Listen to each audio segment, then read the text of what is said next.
I am a creature of habit, aren't I? It's not as much as maybe you are a creature of habit, but I also just listen, you know? Yeah. Yeah. I try to remember things. That's good. You know? I try to forget as much as I can. That's why I record everything. Well, that's... we're going to get better and better at forgetting stuff. I don't know if you knew that. Why is that? Well, that's one of the lovely byproducts of age, you know? Oh, right. You know? I thought you meant just like we as a society as a whole. Maybe that too. Society is aging a little bit. It's aged since I was last on the program. Yeah, I mean, humans are... We've had a run. I know. What's up, everybody? Welcome back to the Zen Perry Project. We have Vincent Blackshadow back on the show. Episode 2. Cheers.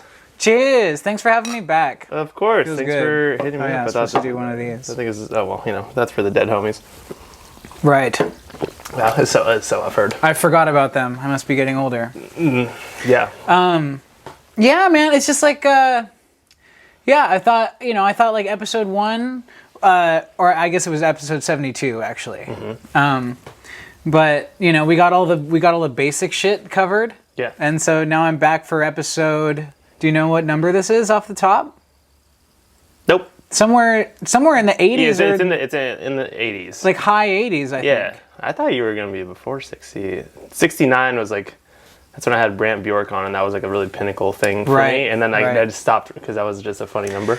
And then I've just been like kind of just trying to steamroll to 100. Yeah. And I don't do a lot of the logistics stuff usually, other than just recording. So I'm more about just vibing and just talking to people. Do you have big plans for the 100th episode? No, haven't got there yet. Okay, that's the tape. Let's turn off the tape and then I'll ask you again. And we'll see what the real answer to that is. Something's gonna happen. Yeah, I think something should. I was almost thinking about doing like a recap. I mean, ideally, I guess I might as well just talk about it now. I would like to do like a big. I want to do a bunch of people at once. Yeah, because I think that would be so. No, fun. You mentioned that. Yeah. If reference episode 72. Yeah. The episode with Vincent Blackshadow. yeah, go listen to that October. You did talk about doing a round table.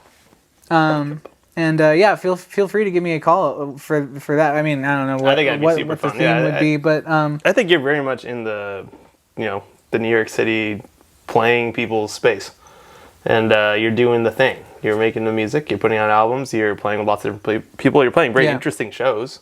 Yeah, you've done some really cool stuff since that episode came out. Mm-hmm. I think you've been in more, at least social media wise, you've been more or less full steam ahead on stuff. I'm definitely trying to be a little bit more active in that respect, you know. So what you were saying that we had all the biographical stuff kind of got out with the last episode, and then because I haven't done you're actually I think the third person I've actually had on that was like a reoccurring guest. Repeat? Yeah. So cool. Well, welcome to the very small club of that. So, yeah, it feels good to be here. Yeah, good. Yeah. so then you hit me up and you said you had some things. So much I want to talk about. Yeah, okay. Fuck yeah. Well, yeah, I mean, like I don't know, you have your days, you have your days where it's like, it's like it's a long way to the top if you want to rock and roll, and it's like there's some days where like you're really feeling like ascending, I don't know if this is one of those for me, but definitely when I messaged you and said I wanted to come back on the show, it's like as you mentioned, I've been able to put on some pretty cool gigs since I last saw you. We celebrated the release of the new record, Mandatory Reporter. Yeah. By doing a huge show. Yes. Beautiful cover still. Oh my! For me? Of course. Thank you so much. Yeah, we celebrated the release of that record with a huge outdoor show at Maria Hernandez. Which was awesome. Really fun. I was working, but that was an incredible looking show. It was really gratifying. I have very, very fond memories of it, and to this day, I mean, I was walking to Purgatory to go work the door there again. For those of you just tuning in, I met Zen at Purgatory when I was working the door for a listening party for my own album. Yes. Which was the last record, Burn Out Loud. Yes. Which, oh my gosh, thank you so much. Which turns a year old in about a week. Wow. Oh, wow. So it's been about, I've known you for almost exactly a year now. Yeah, exactly. Yeah. Mm-hmm. Former Priest Production. That's right. And both of these are. Yeah, we're the ex-reverends. What does that mean? Former priest? Yeah. I think it has something to do with, Soren Kierkegaard talked a lot about faith, right? Yeah. Because he was he had to have his faith or everything would have gone to shit, right? And faith, I think he would talk about faith as psychotic, beautiful but psychotic, right? Right. I believe that. I think having faith in something like a Christian God or something is psychotic. But beautiful. Maybe, psychotic, maybe. Depends on how you look at it. The actual sensation of a private faith like that sounds pretty psychotic, and beautiful. Yeah. Yes. But former priest is kind of we kind of took that as sort of we used to do that. Now we just work really hard, and Yeah. and just keep moving. Yeah. There's no acknowledgement of any kind of there's no delusion. There's the rock and roll fantasy is something that we take at face value, and we just keep kind of writing songs and making records. Yeah, and then hoping that somebody's gonna listen. Yeah, and also not even that. It's just I don't think it has anything to do with audience at this point. It's just we're just, at least I'm just doing it because it's the thing that keeps me functioning. Yeah. Yeah, I completely agree with that. And I've been working very, very hard on my new stuff with Jake, my buddy. Oh yeah. Dirtbag Ivy is the name of that project. And we're not doing it for anybody else at this point. But we've been kind of joking around that we've been a band for since we've known each other, which has been, there you go. See, 18 years or something like that. You can make your own history. Yeah, exactly. But now it's to the point where it's all this music's just for us. Yeah. Yeah. And I really think that it is actually how you do the best in the music industry. If you can authentically keep that way and just keep it fun. Mm-hmm. Episode 72. I think we talked about it in 72. Yeah, absolutely. We talked about it back in 72. Back in 72. But I think the distinction for me between today and October is that I have sort of embraced audience, for this stuff. Okay. And sort of, not compromising anything, but just being more public and being transparent about what I'm doing, just because, I've been given the idea that some people are into it and some people are interested in it, and who am I to keep it to myself? Yeah, exactly. And in general, our lives, this is going to sound so cocky saying this, but our lives in general tend to be a little bit more fluid and dynamic and more interesting to some people. Things that we take for granted can be very interesting. Just us, doing a podcast, or us recording music or something like that. These things behind the scenes, my friends who listen to this podcast, shout out to you and them that are just kind of 9-to-5ers and stuff like that. They're like, wow, that sounds very interesting and cool. I'm like, oh yeah, that was just a Tuesday for me. Getting to be in a studio or whatever. It's our whole life is kind of blissful escapism, and that's people do still love the rock and roll lifestyle, and they want to hear about it because it's interesting. Yeah, it's a good perspective. I don't get to hear that a lot because, we, for the most part, I shouldn't say we, but I've kind of built sort of, the rock echo chamber, in the sense that I don't have.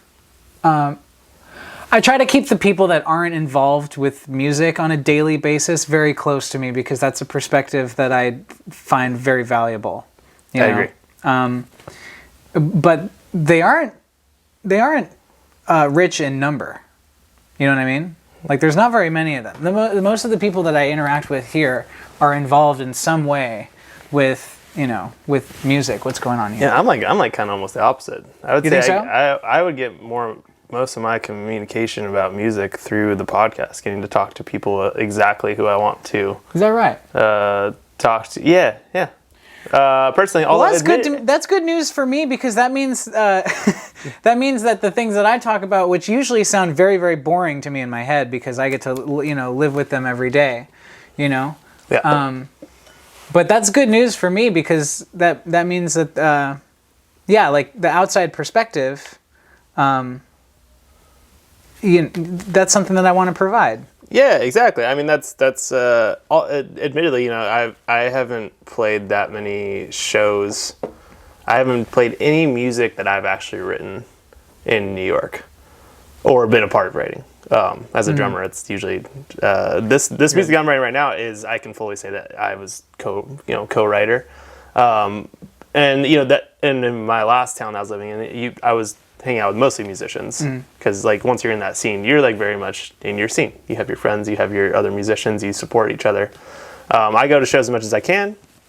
I'm often a freelance, very busy motherfucker, but right now I'm not, and that's why I was so happy to hit me up. I was like, yeah, dude, I don't have anything going on right now. So summertime, when the living is easy. Yeah, exactly. And as opposed to last summer I was like stressed out because I was like, I don't have any money, but I've been working so hard, I can kind of like take a breath and just like focus on what I really want to do, which is making music and doing podcasts, talking to artists, going to shows. That's great. What's it like to kind of like sit back and relax like that? I'm not very good at it. Yeah. I'm working on 90 things at once all the time. Yeah. But so you said stuff has changed. You've started to care about audience. What made you think that? Was it somebody said something, or were you just realizing that people care about you?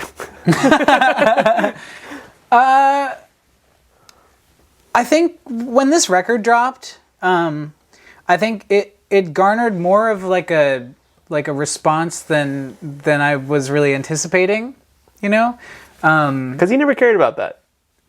You just kind of dropped them. In the long run, if we're talking like more broadly, I really cared about it, and then I really didn't care about it, and now I'm starting to care about it again. Yeah.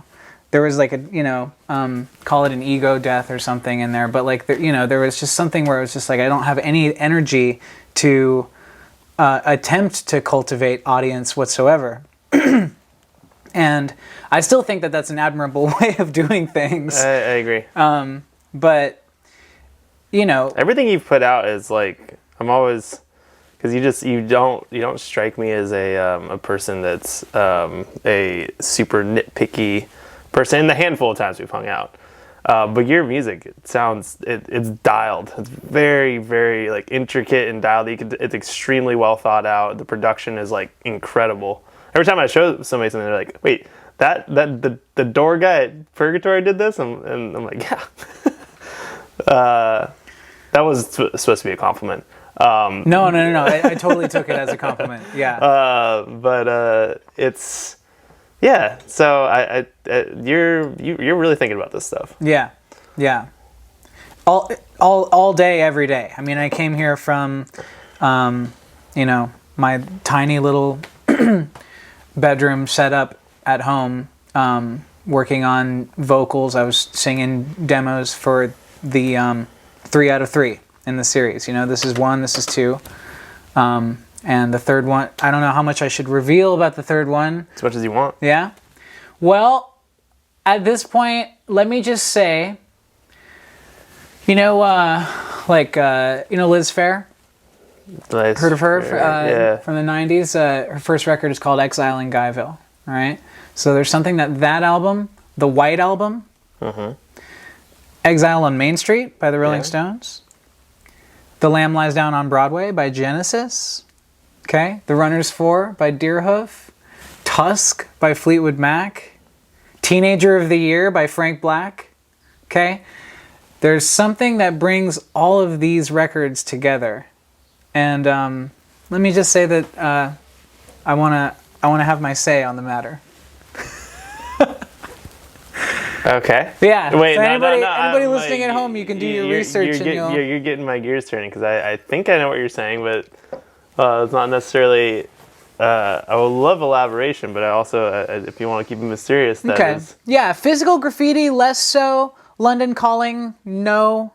But they're still they're involved in the endeavor. Okay. Yeah, just visually less than auditorily. Auditorily. Yeah. I think I tried saying that word the other day, and I was like, I still don't think that's a word. Sonically? Sonically. Maybe? I think that is, yeah. Let's cut our losses. Yeah.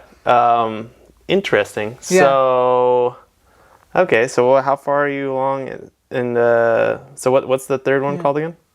The third one's going to be called Cafe Mirror. Cafe Mirror. Ooh, Cafe Mirror. I like that name a lot.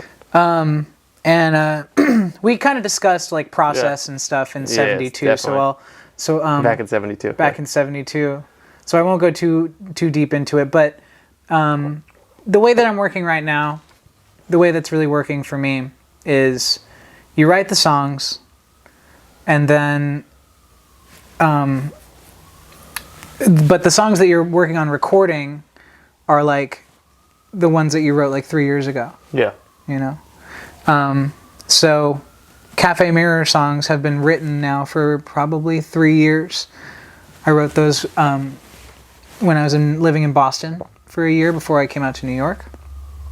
And a couple of them have already seen the light of day in sort of a more lo-fi form. You know, there was a single that I put out sometime last year with a couple songs called 100,000 Ears and a song called Bay Window. And those are you know, kind of snapshots of that moment. But so those and many, many more are going to be included on the next record. Okay. All right. Was that coherent? Yeah. Yeah. I Okay. think that was the most coherent thing you said about so far. I'm just kidding. I do struggle with coherence. No, you don't. Okay. You're making this feel like, okay, if you're saying it's a 3 out there, you're making this feel like the end, or maybe like a real ego death or something is happening. What's going on in your head about this? What? I don't know. So many of these things like kind of reveal themselves after the fact. Yeah. You know? Like, I think anyone who's ever like had their subconscious make a piece of art for them, they realize later kind of what it's about. You know? Yeah, no, I get that. You really don't know. And that's lyrics, you know, that's sequencing, that's everything that goes into like a finished work. I think anytime your subconscious is in charge, like it always ends up revealing more as time passes. Yeah. You know? And so having the series, right, 1, 2, and 3 just kind of felt like an instinct. But as we get closer and closer to finishing the series, it makes more and more sense. Gotcha. And I can't really explain that with any like hard rationale. That's just like the way it is. Did you think this was going to be? It always goes. Did you think this was going to be a 3-part series before you started the first one? Before you started Burn Out Loud? No, I don't think so. But I already was working on the previous 3-part, the previous trilogy. Gotcha. Which are those early kind of cassette tape records that are on Spotify and Bandcamp and all that. So I did know that I liked to work in that format where it was like a series of 3 albums, you know? And the the personnel across these 3 former Priest productions are very consistent, you know? The personnel is like Zach Lichman on playing drums throughout. He plays, I believe he plays all the drums on Mandatory Reporter and nearly all the drums on Burn Out Loud. There's a couple little cameos here and there. Tanner Wallace, who I've talked about on I've talked about both these guys on 72. But Tanner's like my oldest collaborator. We've been working together since we were teenagers in Washington State. And he plays a lot of guitar and cello and does a lot of the, the production and the mixing and the arranging.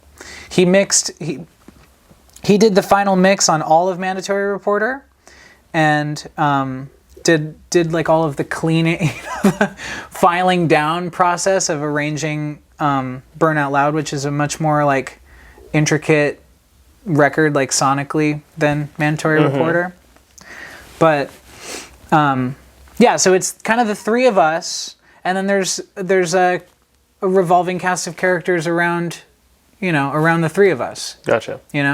But I would expect a lot of the cast of Mandatory Reporter to be involved with Cafe Mirror as well. That makes sense. Yeah. And so you're making demos for it right now. Yeah. Some of them I'm making like a second demo. Okay. Yeah, because the first demo is usually like, that's like when you're like really capturing the thing in its infancy, right? Yeah. That's like usually like me sitting down with an acoustic guitar after everybody else has gone to bed. So I gotta use my 6-inch voice, Yeah. and like just sing like what I know of the song so far, and then that's like, that'll be enough to sort of like, that's just proof. Yeah. That's proof of tangibility, And then after that, we'll get more involved, and maybe we'll use some GarageBand drums or something like that. And that'll be like the second round of demos, and that's something that the band can actually interact with. Yeah. And then we'll get together and actually Jam it out. nail it down. Yeah. How often are you writing per day? Per day? Yeah. Oh, I used to. I think last time I was on the show, I was kind of continuing to do this like. I'm putting out 3 albums, and I mean, you haven't put out the third yet, but it seems like you're gonna do it in 2 years. Yeah. So we're definitely that's a lot. on track to do 3 albums in 2 years. Yeah, and you said that all these songs that on the next album are 3 years old. Yeah. So. No, it. I'm not really doing the like 20-30 minute a day thing anymore, just because it was just like it got to a point where that wasn't helping me. That was actually making things a little bit harder, just because as we discussed back in 72, like my paycheck is rock and roll now. My paycheck is teaching rock to the kids. Yeah. And some childlike adults as well. You're out there. I like that. So I don't know, like when your whole like afternoon and morning is rock, it's just difficult to come back to the rock house with all your rock roommates and everything and like work on making rock songs. They just want to chill. You want to chill. You want to do something else. You want to play some wiffle ball or make a collage or read some philosophy. Yeah. Those are like the other 3 interests I have. That's about it. Wiffle ball, collage, and philosophy. Nice. I'm surprised you don't have any. Well, I guess these are kind of. They're actually these are collages. Well, these and I forgot to mention that all the graphic design on these, with the exception of the inner photo there, all done by the eyes of who I call the eyes of the operation, the great immortalizer Samantha Ruby Bleedin. Shout out SRB. Wow. But yeah, she designed the CD trays and the inserts and everything, and I did that collage on the. That's really cool. On the inside there. Yeah, these are great, and I wish all y'all could see them. It's a really nice package. I haven't held a CD in so long. Yeah. It's been quite a minute. Yeah. I need to find some. Oh, I think that thing has a CD player. Great. Yeah. I mean, I've gotten to the point where I'm kind of giving them to friends of mine, even if they don't have CD players, just because like. I know it's I'll just pop in the car at some point. I'll be like, oh, hey, I have CDs. But even cars don't have CD players in them anymore. Old school vans and stuff like that. It's a statement, isn't it? Like making a CD just felt like a statement to me because, like, I don't know. let's get down to brass tacks, okay? Yeah, I mean, please. rock and roll is like, culturally kind of irrelevant, and I kind of wanted to like be like, yes, Yeah. like hooray for irrelevance, Yes. like while we're on the topic, let's make CDs and. Let's not sacrifice any like progressivism. I'm not trying to be a costume or like a relic. The last thing I want to do is be like, retro. Like some certain rock and roll bands out there who I will not name, some very successful rock and roll bands that I won't mention publicly. Lemon Twigs. Yeah. But yeah, like I just wanted to, and also like CDs are an important. I mean, you and I are both children of the CD generation. Oh yeah, for sure. I learned to read from the liner notes of CDs. Oh. That's how my parents told me I learned to read, was just like opening them up and like just figuring out what the words were. I learned in school. Oh yeah, right. That. Well, that's pretty fucking incredible. I like everything that you're thinking about this. Jake wants to record everything onto cassettes. Yeah. Which is super rad. Also, it's like, but I want to be able to play them. But I mean, everything's gonna end up on Spotify and Apple, all that good stuff. So it's like, does it really matter? People love just holding stuff, and like I said, next time I'm around a CD player, I'm gonna be popping these in. Oh, I hope so. Yeah. Yeah. But again, I mean, it's the first priority is like, what do I want? Yeah. And well, naturally, I want vinyl, right? Yeah. I'm enough of a relic to want vinyl, but I don't know if I'll ever, at the rate at which I'm making records, I'll never be able to put out vinyl, because like, by the time I'm able to afford that, and with the turnaround time and everything, I'm already gonna have like another 2 records out. Yeah, well, you don't make it for all of them. You make it for big, things. Yeah, but they're all big to me. I forget. Are you one of the people that doesn't want to be on tour? Do you want to go on tour? No. Tanner and I were talking yesterday. And it's like, we would love to be future road dogs of America. Yeah. Yeah. I think I'm built for that kind of lifestyle. I just can't afford it yet. Yeah, it's hard. I think getting because my buddies in Wiring are on tour right now. Band called Wiring? Yeah. Okay. One of the Mikey's the drummer, and Callie's a bass player. They both work at Bridge and Tunnel with me. Okay, cool. Yeah, they're on tour right now, but I think the only way to do it now is to get like 3 bands of people that you know, and then like go on tour together. Yeah. Like, because it significantly cuts down the cost if the more people you have involved. True. Yeah. Well, the way that it's sounding to me right now is that the only way to have a sustainable rock tour is for it to be like Weezer, The Flaming Lips, and Dinosaur Jr. like all on the same tour. Like, how like a tour used to be like a band would go out and they'd take like a younger band that they were into out with them. Yeah. And that's how that band would start to get bigger. Exactly. And now they're all just jerking each other off. You know how even really big non-rock bands are canceling like tours now? Yeah. I mean, the Black Keys just canceled the stadium tour. Although admittedly, like I love it. I've seen them in like a dirty small club in San Diego called Soma. Cool. And back when they were kind of on the come up, but still pretty big. And I was like, I really wouldn't want to see them in a bigger spot, because like that doesn't seem like their music. No. Yeah. No. Yeah, I would have loved to see them on like Thick Freakness era when they were just 2 guys. Yeah. Making sort of like blues infused. Man, that drummer has just never got better. I think I've talked so much shit on him Carney? on the show. Yeah. I feel like we might have talked about, because we were talking about White Denim, I remember, back in '72, and I think we gave the Black Keys their due a little bit. Yeah. Like I think everything got too complicated when there was the idea that there could be money involved and all that stuff. It's like I almost don't want to make money now. I just want to have a good time. That's all I want to do. I think that we're all going to be better off without, and by all I don't mean just musicians. I mean people who enjoy music, and those and the the folks that you were talking about before that aren't involved in music whatsoever. everybody, I think, is going to be better off once there's no music business anymore. I think that we are rapidly approaching like a new period where that structure just doesn't exist. And personally, I'm ready to just kiss the whole thing goodbye. Yeah. You know, because the truth is and I have a lot of undeveloped theories about this, but here's what I will say with maximum lucidity. It seems like the arts economies tank first because they're still seen as sort of a luxury product, right? And if that's true, and I'm kind of basing this off of what we saw with like the consolidation of record labels in the mid to late 90s.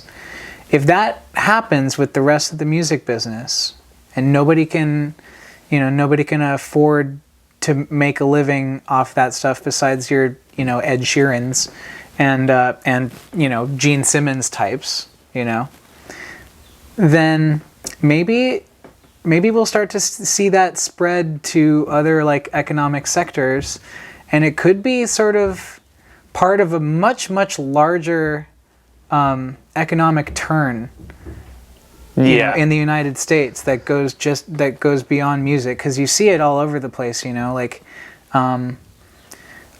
an example being like real estate.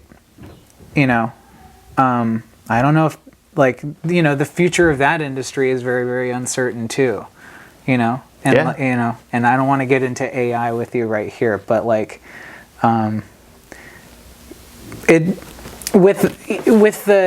the loss of everything, with the loss of economic structures like that, I can't see why it wouldn't prevent opportunities for something new to become out of the ashes. No. And I don't think the music or the arts industry is actually going to be the only thing that's about to burn it all down.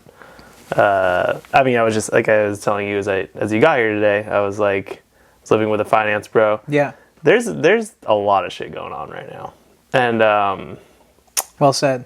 There's a lot of shit going on right now. Well, yeah, I'm very lucid. Let's just be a document of these very, very hectic and scary and uncertain times. And I think I find value in art and music because it's people. That's the only way that people are actually going to see a way through life. Mm-hmm. I'm not saying every music has to be like happy, and it doesn't have to like give you the roadmap and instructions and stuff like that, but it can give you a glimpse into a more fun or more pure or more authentic, or a life that you can feel like you're being seen. Decorate time. Yeah, exactly. It's just like the episode 72. Yeah, go check it out. We gotta decorate time. Yeah, gotta decorate space. So, with that being said, I think there's a lot of shit going on right now where the music music industry is gonna fall down just like a bunch of things are. Yeah. And I'm looking forward to it. How a rebuild, at this point, it's like we're anything anybody's holding on to in life and society right now. Why? Like, what? Is anybody happy?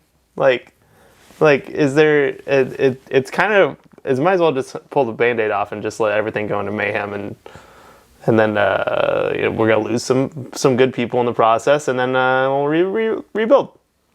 Yeah, I think we're time for that. Yeah, I get very uncomfortable sometimes with how comfortable I am. Like whenever I'm comfortable, it's like, oh, really? It's like a little privilege check. Yeah. But yeah, that's where we're at. We went into it a little bit back in 72 as well, but it just seems to be just really accelerating towards something, and I'm excited to find out what that is, and let it be known that music business or no music business, there will be more Vincent Blackshadow LPs. Yes. Yes. From the never mind, I'm not even going to go into that joke. There will be more albums. Before we get too far into this, what do you have going on next? Like, when's your next show? Because you know what? Guess what? I think I can go to this one, whatever it may be. Yeah. That's one of the many benefits of being fun employed. Right. Yes. Yeah, we're playing. Well, let me spell it out for you this way, because I like to run my own show, but I also really like being a part of other people's worlds. If I enjoy their universe, right? So the other night, I was at Berlin under Avenue A in the city, playing the part of Lucifer in the Oxa EP release or pre-release show. Okay. And that's kind of like a witchy, wide-eyed folk project that I've been a part of for well over a year now. I like wide-eyed as a descriptor, because I know what you mean. Let's get into that. Yeah. But then, let's see. This weekend, I'm playing with Bald by Choice, which is Tanner's little deformed child. I play lead guitar with that, and we're sounding really good. We're Where playing are you at Wonderville. I've never played there before. It's like an arcade. Sick. Yeah, it's right there. I love that place. Is it on Myrtle? Please don't tell me Saturday. Sunday. Hit it. Okay, Hit it. I'm put. I don't care if this is not good to do. I'm putting this in my goddamn calendar right now. Yeah. We're Yes. playing with some good bands too. We're playing with Charlie Pants. Pants? I like Charlie Pants. Yeah. You know what I really love about that spot is that all the games are free. Yeah. They're all indie, and they have the developers come in and they work on them all the time. Is that right? It's just a nerd hangout, and the games are like really fun. Really? Yeah. Okay. Well, maybe I'll get there early so You know what time it's at? Yeah, I think we're last on that bill, so we probably won't be on before 10. Okay. Well, I'm going to put that on my calendar. I'm going to try to throw this out before this actual episode comes out. Oh, wow. Yeah. But the next like true VBS show is on the 12th. So is that the following weekend, or I guess that's is that Friday night? Friday the 12th? Sounds about right. Yeah, something like that. Anyway, it's the 12th, 1-2. Yeah. And that's going to be at that joint on Central Avenue called First Live. We're playing with some kind of heady rock stuff. We're playing with a good friend of ours named Caitlin Starr. Hell yeah. That's going to be a really fun show too. And like the last couple shows that I've done have been to promote this album. So we've kind of played that in full. Reporter. And Mandatory Reporter. We played it pretty much in full the last couple shows with like a certain lineup, and it's been very fun to like exercise sort of the prog rock muscle. Nice. Just like really getting heady with it, But the next couple shows that we're going to do through the summer are going to be sort of more anticipatory of the third installment, the Cafe Mirror record. So we're going to do some songs that'll be on that. And it remains to be seen, but I would say that you can count on that record being a lot more sort of, singer-songwriter based almost. Okay. But like with A band. with a band with rock instrumentation. But yeah, sort of more almost alt country at times. Nice. So kind of flexing that. Yeah. So yeah, really no, I am actually really looking forward to playing live, and I'm grateful for that, because for a while now it's been complicated. Why? Because, and we talked about this a little bit in 72. Yeah. But I was a rock entertainer from like the age of 9. Yeah. I started playing shows when I was a little kid, just by myself, like in full like kind of Kiss makeup and a whole get up and everything. And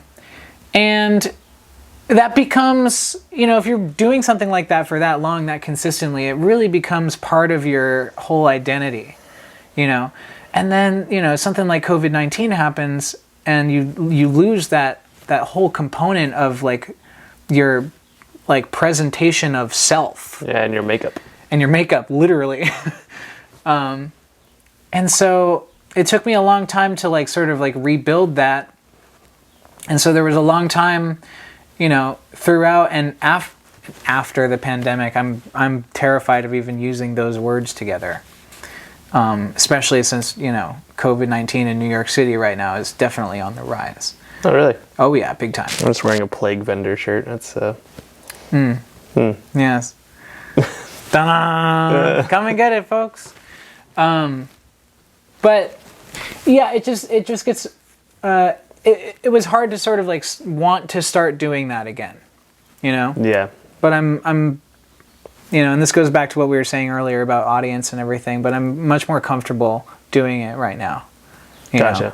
So I'm trying to take advantage of that and play as much as I can. Yeah, there's something I can't really get hit on the nose with you. I feel like you're leaving out. And I don't know what that is, but it's like there's something. I feel like you have. I'm just gonna go fucking full psychological on you. I'm like, yeah. I feel like there's some sort of block where it's like there's something you don't want to say or you don't want to do, but it's a simple thing. That's like it's your own block. Yeah. I don't even know what you're blocking yourself from. I think you're doing everything fucking great. Do you think I'm being inauthentic? No. Okay.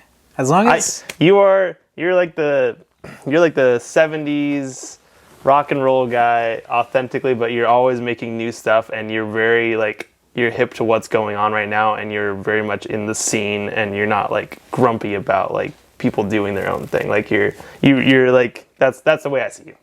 In my head that's who you are. Good. Yeah. Yeah.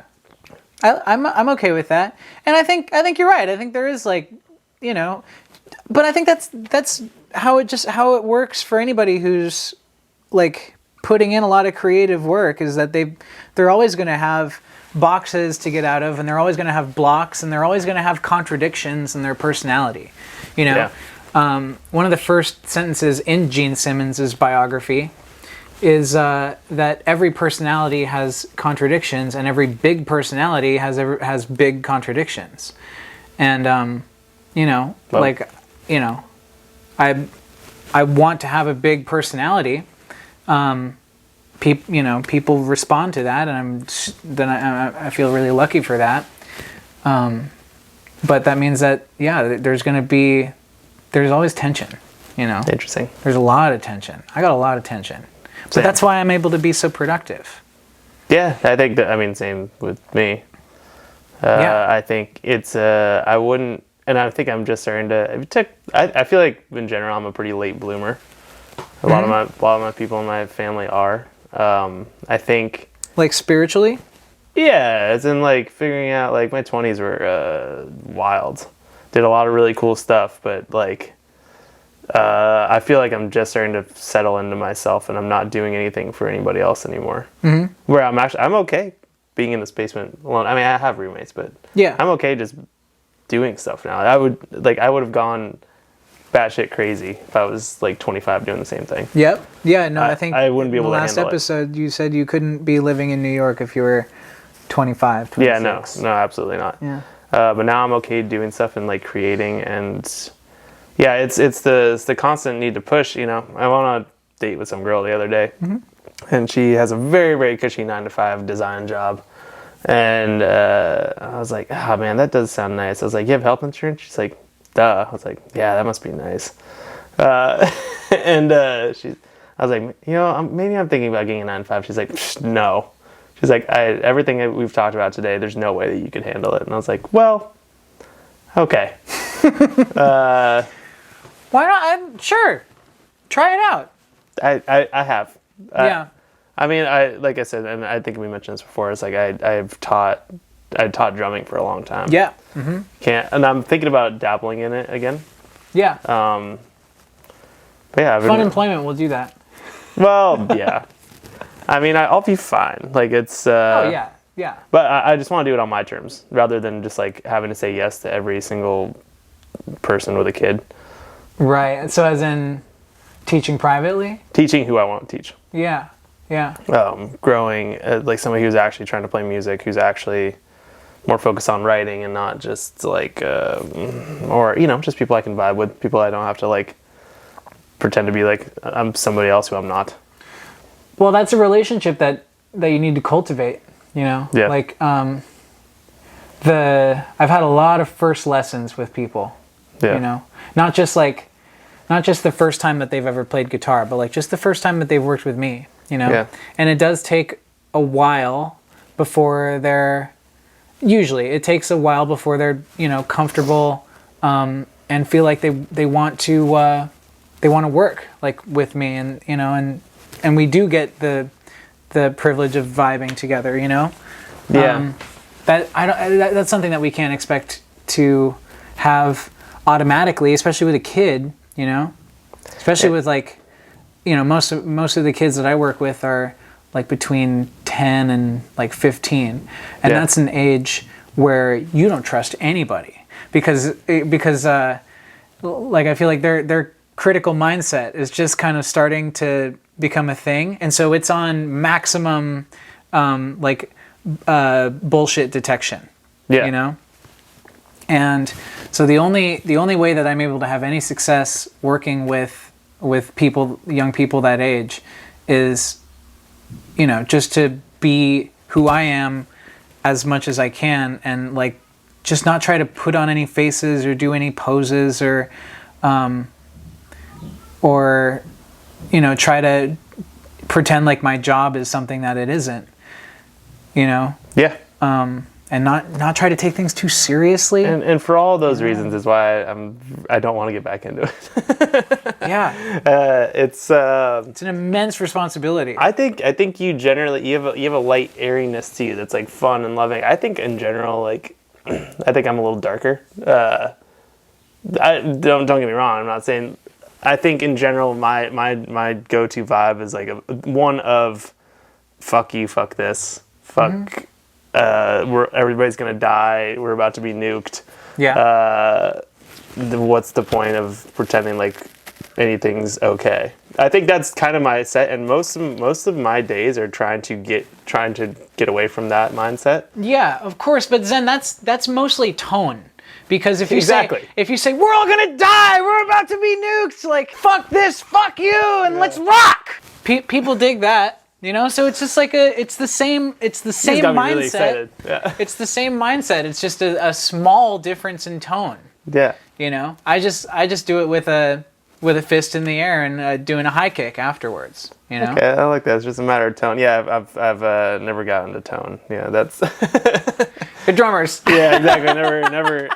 Fucking drummers. It's either on or it's off. Yeah. No, y'all do. I see you drummers. You got your little your little widgets, and you're tuning in the. You know about tone. That little special key. Give yourself if you some lose credit. it, everything sucks. Like. Yeah. Give yourself some credit. No, Yeah. I kid drummers. Yeah. Everyone out there knows I love drummers. I mean, it would just suck without drummers. It would. Yeah. And I've been doing some solo shows lately too. Nice. Played at the bar down the street, Alphaville, recently, doing solo stuff. And From here? I never heard of that place. down the street from my place. Oh. It's right by like Maria Hernandez Park. Gotcha. You should go in there sometime. It's very like we're like music scene. It's like one of those places. But I like playing there. And sometimes I even like being there. Wow. There's definitely places I go to I like playing, but I don't like being at. Yeah, totally. But it was fun to like, to be just alone, and being able to play whatever I want to play at whatever tempo, right? And just have the freedoms that are associated with just like one person and an electric guitar. But you're right, it just kind of sucks without drums. It does. No one's gonna move their bodies unless there's a drummer. Yeah.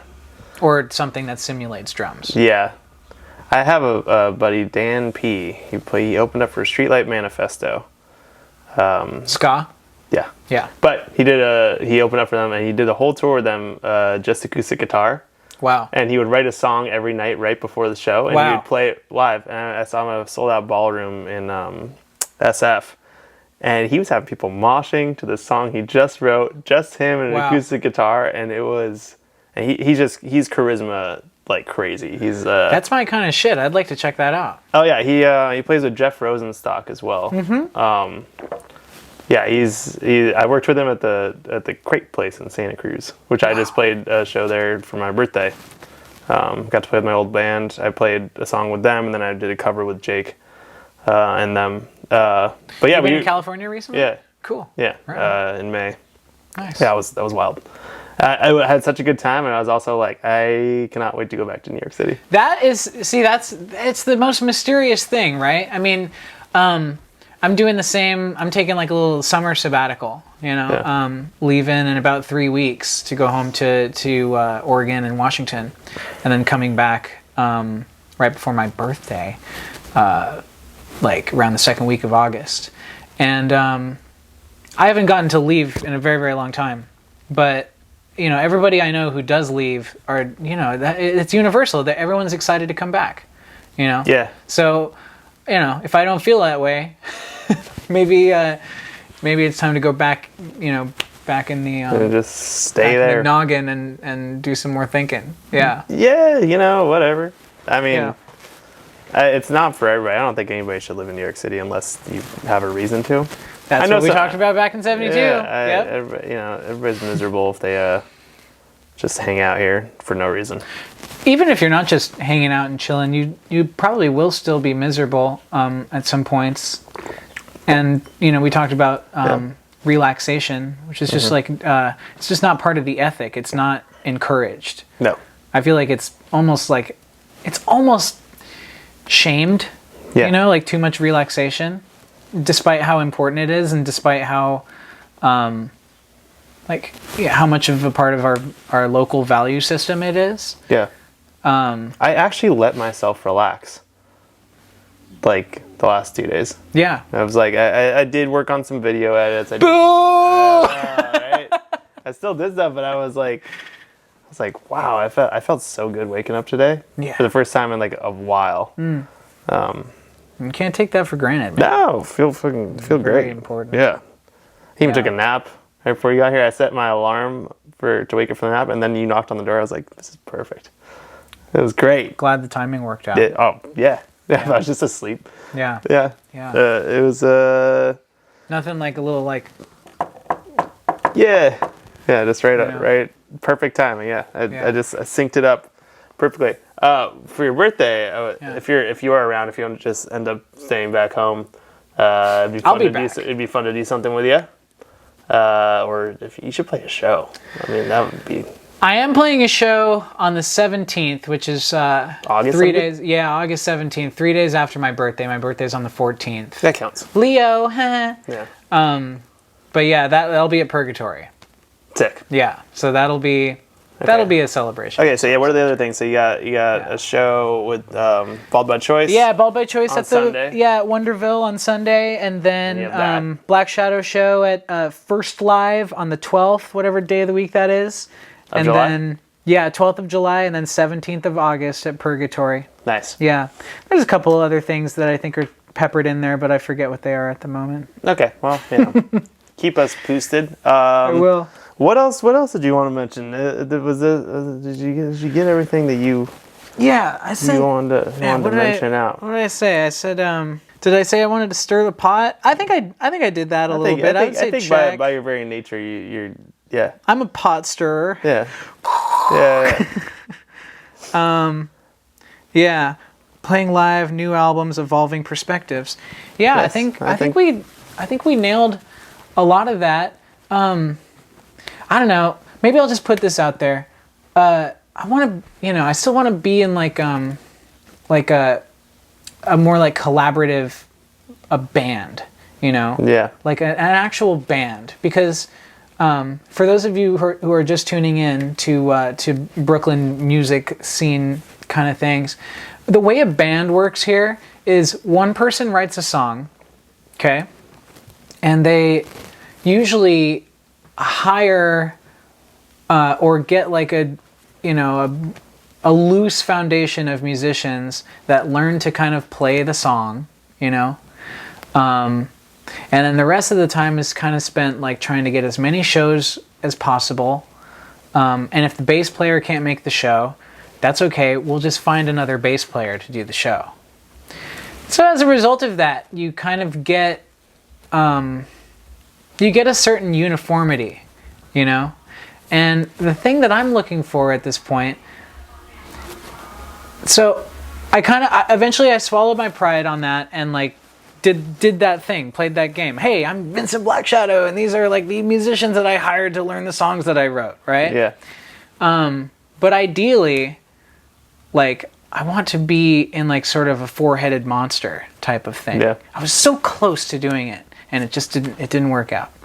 But I want like something that writes together and can't really just replace a member to do a show. You know, there's no such thing as subs, you know, in this band that I have in my head. You know, Yeah. it's like, you know, 4 or 5 crazy dedicated musicians with excess vision that can create, you know, 7 songs in one song. Yeah. And you know, maybe it plays shows and maybe it doesn't, you know? I don't really see like live performing as the end all be all, because it doesn't last as long as this shit does. You know, live performing, it's great. We've talked about it, how much of a spiritual experience it can be. But the reality of it is that it lasts 45 minutes. When those house lights come back on, that's it. You're done, you know? Yeah. This will be around after I die. Yeah. And that's very attractive to me. This, what we're doing right now, is a document of what we're doing and what it's like outside. What was happening, you know, at this moment Yep. in time. Wednesday, July 3rd, 2024. What's on the horizon? Not to disparage live performing, because I'm going to be doing a lot of it, and I would like to see people there and everything. Yeah. But in terms of my priorities, they are very much where they were back in '72. Yeah. I think, and also, I mean, like, how is it not the ultimate dream to be in a band with people that are all equally trying to, I mean, to be in a band is entrepreneurial by nature. You have to figure it out. You have to figure out where the money's coming from. You have to, to record or rehearse. If you have I'll give you that. Yeah. Yeah. I mean, more than a lot of things. Yeah. You could just not, you know. How do you get a guitar? Whatever. Right. If you have 4 people all pitching in, all working towards a similar goal in unison, and then you can kind of, where one person's better at something and one person's not. I mean, it's just the best. That's called harmony. Exactly. Exactly. Yeah. No, That's why I've been really enjoying making stuff with Jake, and like we've tried bands so many times in the past, and like we've kind of fell flat. But I think we're at a point in our lives where it's like we're like, fuck it. Yeah. Like, I think we've beat out any ideas that we can't do this or we shouldn't be doing this, and we're like, nah, let's just do this. And we're full steam ahead at the moment. But it's a beautiful such a thing. Purveyor of fuck it philosophy. Yeah. That's why. And that's Dirtbag IV. Dirtbag Ivy. Yeah. IV as in IVY or IV as in Dirtbag Ivy. So Jake dresses very fancy sometimes, but he also looks like a dirtbag, and somebody's like, you look like an Ivy League dirtbag. Oh, wow. So he got the name Dirtbag Ivy. And my parents did not like the name. I thought that was hilarious. And I was like, perfect. Yeah. Yeah. Because they're very supportive of all my stuff. I was just thinking, just like again, talk about a privilege check. The quest to. Yeah, I think we're at a good point. We're wrapping up. Yeah, we're wrapping up. Yeah. So I guess like one of my missions of today, just because you asked, like, all right, do we get everything? Do we get everything off? That's later. But yeah, no, I really wanted to disappoint both of my parents today. You know. Yeah. Yeah, I mean, this record is a huge disappointment to my parents, because they don't like Genesis, they don't like King Crimson, they don't like Yes. Burn Out Loud, more like Burn in the Trash. They love that record. I'm talking about this one. They don't like this one? Yeah, the new one is. I thought you were just talking. I thought the new one has brought great shame unto my family. What are you talking about? No, I couldn't be more proud of that record. That's awesome. Yeah. But just a little, yeah. Nice just to, a little, nice to meet you guys. An exit strategy there. Yeah. But I think we're doing a fine job of disappointing our parents. We're not done yet. No, we got plenty of time. Yeah. Hopefully, Yeah, hopefully. How lucky we are. Well, I really hope you get to do the project that you always wanted to, but also just keep on doing what you're doing. Like, Yeah. Can't wait around. yeah, I love fresh energy. Hopefully, you come back from your trip and you're like, because I came back from California, I was like guns blazing. It's so nice to come back because you're like, oh man, this place is just, if you're part of it, if you're connected in it, if you're in the scene, if you're doing what you need to be doing, it gives you just as much as you put into it. Revitalization. Yeah, but if you get stuck in ways of thinking that this is the only way of doing it, that's when you're fucked. Because things are constantly changing, people are changing, circumstances, money, whatever, everything's changing all the time. Yep. So stay like woke, a tree. stay frosty. Yeah. Yeah, this has been a pleasure. Rock and roll. Thanks for listening, everybody. Thanks Vincent for listening, Blackshadow, Zen Perry, CP. rock and roll. We'll see you on episode 100. Yeah, I love that. I think we could confidently say that. I would love to have you on. Dun, dun, dun, dun, dun. We did it.